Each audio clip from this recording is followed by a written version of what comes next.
Vamos todos cantar de coração, a cruz de Malta é o meu pendão. Fala pessoal, boa noite. Canal Colina Raiz, o canal do Vascaíno Raiz. Pessoal, uma noite pra gente esquecer em São Januário, né? Uma noite muito ruim. O Vasco jogou muito mal. O Vasco fez um primeiro tempo muito intenso, né? Deixa eu ajeitar um pouquinho aqui a câmera. O Vasco fez um primeiro tempo muito intenso e no segundo tempo o time caiu demais. O Vasco começou muito bem no primeiro tempo, marcando o Bahia no seu campo, imprensando os caras, muitas roubadas de bola no ataque, criamos várias situações de gols, né? O Alex Teixeira perdeu uma chance inacreditável na cara do goleiro, meu Deus do céu. O Pedro Raul ajeitou para ele, fez o trabalho de pivô e ele, na hora de chutar, ele deu uma pichotada lá que a bola foi bater lá na bandeirinha. Porra, modo de dizer, claro. E o time inteiro foi mal, né, pessoal? Uma atuação muito ruim. Hoje não dá pra dizer que, só se salvou o Léo Jardim, que salvou o Vasco de tomar mais gols no contra-ataque. O Vasco proporcionou vários contra-ataques pro Bahia e acabou se expondo demais, e o Léo Jardim salvou 2 ou 3 bolas assim na cara do goleiro, que ele fez milagre lá e salvou o Vasco de tomar mais gols, tá?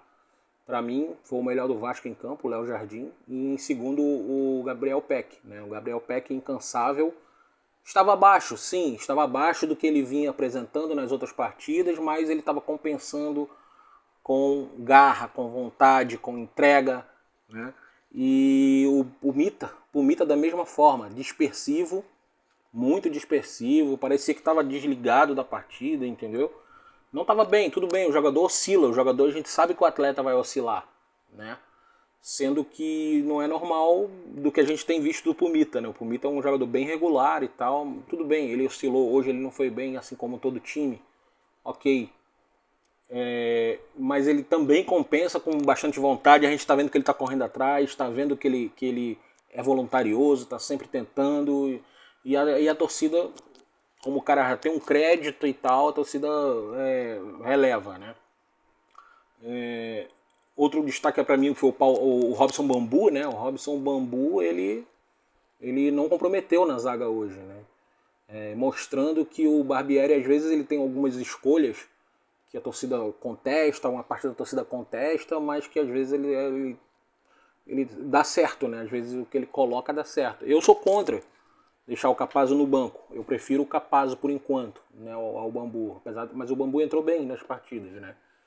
Não comprometeu de jeito nenhum, assim como o Léo. O Léo hoje também não comprometeu, não teve nenhum lance assim que, deu mole e tal. Não foi ele, né? Na verdade, eu acho que todo o time foi muito mal mesmo, uma atuação para se esquecer no Maracanã, perdão, em São Januário hoje à noite, tá? Lucas Piton sempre tentando, indo à linha de fundo, entendeu? Tentando fazer tabelas, mas hoje não era o dia do Vasco, a verdade é essa. A substituição do Marlon Gomes, no lugar do Rodrigo, eu falei no vídeo anterior que eu não gosto. Não gosto de jogar dessa forma. O Vasco vai jogar contra times mais fechados sem a presença de um volante de contenção ali atrás, um cara mais pegador, entendeu? O Vasco fica muito vulnerável aos contra-ataques. E hoje isso se mostrou mais uma vez. O Vasco, o Marlon Gomes, ele não tem o mesmo poder de marcação que o Rodrigo tem, tá? Rodrigo, que inclusive entrou muito mal hoje também. O Vasco foi tão mal que o Rodrigo já não veio bem contra o Palmeiras. Hoje também ele não entrou bem, entrou errando passes também, né? Na verdade, de todos que entraram, só o Orediano que tentou alguma coisa ali, fez alguma coisa certa, sempre incisivo, sempre indo em direção ao gol, né? Tentando, às vezes faltava... porque chegava 3, 4 no cara, entendeu? E ele tentava, perdia a bola, mas estava tentando. A gente percebeu que ele tentou fazer alguma coisa ali, porque ele tem qualidade para isso, quase fez um gol de falta, inclusive, né? Uma falta muito bem cobrada, o goleiro do Bahia foi lá e pegou, né? Então, o Carabarral entrou muito mal, errou tudo o Carabarral, meu Deus do céu, errou tudo. Não acertou um passe direito, entendeu? Não lembro de um passe que ele deu certo. Da mesma forma o Cruz, o Juan, né? O Juan muito mal, entrou, meu Deus do céu, perdidinho, entendeu? Como todo o time do Vasco, o Eric Marcos parece que ele entra e vamos lá vanteio, e é isso mesmo, é um jogador veloz. O Vasco toma muito cuidado com esses garotos da base, e com razão, né? O Vasco está trabalhando muito bem esses garotos da base. Porque, assim, são garotos que você vê que eles não estão formados ainda, né? O Eric Marcos, o Figueiredo, o Marlon Gomes e até mesmo o Andrei, entendeu? O Rodrigo. O Andrei ele foi vendido para o Chelsea, beleza, pelo futebol que ele apresentou no passado, pelo futebol que ele apresentou nas divisões de base da seleção, né? Sendo que ele está sendo testado pela primeira vez agora na Série A, né? E na Série A a coisa é diferente, né? Ele não vem apresentando esse ano, na verdade, um futebol como ele apresentou no ano passado. Aquele futebol que ele chegava lá na frente, pisava na área e finalizava, né? Ele não está tendo essas oportunidades por enquanto, né? E o Andrei tem tudo para arrebentar no Chelsea, tem. Se for trabalhado, se trabalhar a adaptação dele lá à Inglaterra, né, e tudo mais, ele tem tudo para arrebentar. Tem jogador que tem futebol para isso. Não vem bem, tá? Não vem nada bem o Andrei, né? E me preocupa para os próximos jogos o Vasco. Porque assim, pessoal, o time vai oscilar. O Vasco é um time em formação.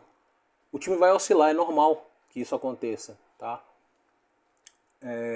Só que, pô, a gente precisa daquele jogador diferente, tá? Nós precisamos de 2 ou 3 jogadores diferentes, jogadores que cheguem para decidir, tá?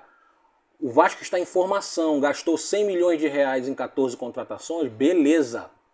A gente precisa gastar mais 100 em 3, se a gente quiser ter um time que brigue por coisas maiores, coisas condizentes com o clube que a gente torce, certo? O Vasco precisa ter contratações condizentes com a grandeza do Vasco. Foi para isso que nós confiamos o nosso clube a esse grupo, 777. Entendeu? Então o que acontece? É um clube em formação, a gente entende isso, o processo de formação não vai ser da noite para o dia, mas a janelinha está chegando aí. Que isso fique claro, a gente precisa de jogadores diferentes. Aqueles jogadores que cheguem para decidir, aqueles jogadores que cheguem para colocar um jogador na cara do goleiro. Entendeu? A gente precisa desse jogador diferenciado para dar um equilíbrio maior a esse time, tá? Essas oscilações são normais, mas elas podem ser fatais, tá? Fatal para quê? Para que a gente não consiga uma vaga numa Libertadores da América, para que a gente não chegue sofrido numa Sul-Americana. Eu não estou pensando nisso, tá? Eu estou pensando em Libertadores. Esse ano eu penso em Libertadores, sou confiante, tá? Então o que acontece? Mas a gente precisa ser muito precavido. O Vasco não pode perder pontos em casa para o Bahia. Não pode, o Vasco não pode. Esse jogo era para a gente ganhar o jogo. Era um jogo para o Vasco ganhar o jogo. 3 pontos. Não é para dar esse vacilo. Pode acontecer de dar o vacilo? Pode. Mas não era para acontecer. Isso não pode ser admissível. O vestiário precisa ser trabalhado nesse intuito. Tá? Esse tipo de jogos o Vasco não pode perder pontos em casa. Porque é assim que a Série A funciona, tá? É assim que a Série A funciona. Vamos deixar o crédito pra gente perder em jogos que a maioria perde, entendeu? A maioria dos times perdem. Pô, a gente vai jogar com o Palmeiras lá no Allianz. A maioria dos times perdem pro Palmeiras no Allianz. Então são pontos que a gente conta naquela matemáticazinha lá da perda. Se a gente chegar lá e beliscar o Palmeiras lá dentro, a gente vai sair beleza, entendeu? Então o que acontece, pessoal? Temos um compromisso no sábado contra o Fluminense no Maracanã. Eles fizeram aquela palhaçada de limitar ingresso a 10% para a torcida adversária. Amigo, isso não adianta nada. Vai ter jogo de volta no segundo turno, a gente vai jogar no Maracanã, vai limitar os ingressos para vocês. Entendeu? Botafogo foi ridicularizado pelo Flamengo ontem no Maracanã de forma gratuita. A torcida do Flamengo não comprou os ingressos também, ficou lá o setor sul todo vazio. Entendeu? Então, para que vocês estão fazendo isso com o futebol carioca? Vocês estão acabando com o futebol carioca. Vocês querem que o futebol carioca se transforme naquele troço que se transformou o futebol paulista? É isso que vocês querem? Torcida única? É isso que vocês querem pro futebol carioca? Meus amigos, parem de assassinar o futebol carioca. Parem. Deixem o futebol carioca em paz. Vocês estão indo de encontro à própria essência dos clubes. Vocês nunca viram um Maracanã lotado, torcida meio a meio, aquela magnética do estádio. O que vocês estão fazendo com o futebol do Rio? Parem de assassinar o futebol carioca. Parem de assassinar o futebol carioca. Senão a gente vai se transformar naquilo lá que se transformou os clássicos de São Paulo. Um jogo comum, um jogo qualquer, um jogo sem emoção, um jogo sem graça. Tranquilo? Pessoal, temos esse compromisso contra o Fluminense e o Vasco precisa ir de forma muito diferente para enfrentar os caras. Mudar totalmente a postura, organizar esse time. O que aconteceu no segundo tempo desse jogo contra o Bahia, gente? Vamos organizar o time, vamos colocar a bola no chão, colocar a cabeça no lugar, recolher os cacos, tá? Porque o jogo de sábado vai ser muito difícil, mas o Vasco tem todas as possibilidades de conseguir uma vitória contra o Fluminense no Maracanã. Uma vitória que a gente precisa muito dessa vitória, tá? Essa vitória significa muito para o clube. Ao longo da semana eu vou postar alguns vídeos. Se você gostou desse vídeo, se inscreve no canal, pessoal. Dá um like aí, porque ajuda a gente, né, a continuar gravando, a continuar colocando o nosso ponto de vista aqui. Você que é vascaíno, você também que não é vascaíno, mas que gosta dos vídeos, pode se inscrever no canal e dar um like, tá bom? Um abraço e boa semana a todos. Saudações vascaínas. Vamos todos cantar de coração, a cruz de Malta